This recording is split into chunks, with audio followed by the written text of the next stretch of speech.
Sholat tarawih kilat yang digelar di Kabupaten Blitar membuat heboh warga. Pasalnya sholat tarawih 23 rakaat termasuk witirnya hanya membutuhkan waktu 7 menit. Padahal umumnya sholat ini rata-rata membutuhkan waktu 30 menit.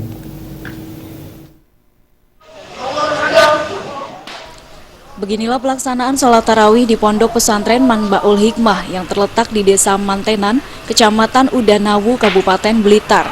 Setiap hari masjid yang berada di lingkungan pondok pesantren tersebut tidak pernah sepi dari ratusan jamaah yang mengikuti sholat tarawih di pondok pesantren tersebut. Tidak hanya jamaah yang ada di pondok pesantren, tetapi umat muslim lainnya yang ada di sekitar pondok pun lebih memilih sholat berjamaah di masjid pondok pesantren Manbaul Hikmah. Pasalnya, waktu yang singkat tersebut dinilai efektif dan cepat selesai. Di masjid ini sholat tarawih 23 rakaat termasuk witirnya hanya membutuhkan waktu 7 menit.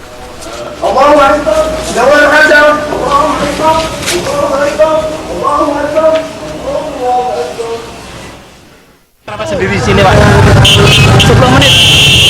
10 menit ada enggak 10 menit? Kadang sebelum paling lama 10 menit, kadang 7 menit.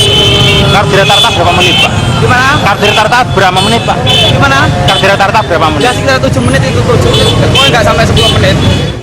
Sementara itu pengasuh pondok pesantren Manbaul Hikmah Dliaudin Azamzami mengatakan sholat tarawih cepat di pondoknya sudah berlangsung selama 1 abad lebih sejak kakeknya menjadi pengasuh pondok pesantren.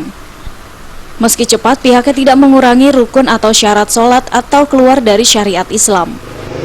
Derek dawuh para sepuh, kita tinggal derek dawuh para sepuh, kita tidak merubah tradisi dan juga kita tidak melanggar syariat. Apa yang kita lakukan ini tidak lepas dan tidak keluar dari ajaran Islam, tidak keluar dari syariat, tidak mengurangi syarat-syarat dari rukun-rukun dari sholat. Sholat cepat di pondok pesantren Manbaul Hikmah dilakukan hanya untuk sholat tarawih dan witir saja. Untuk sholat 5 waktu, sholatnya seperti pada umumnya pondok-pondok lainnya. Dari Blitar, Jawa Timur, Khairul Abadi.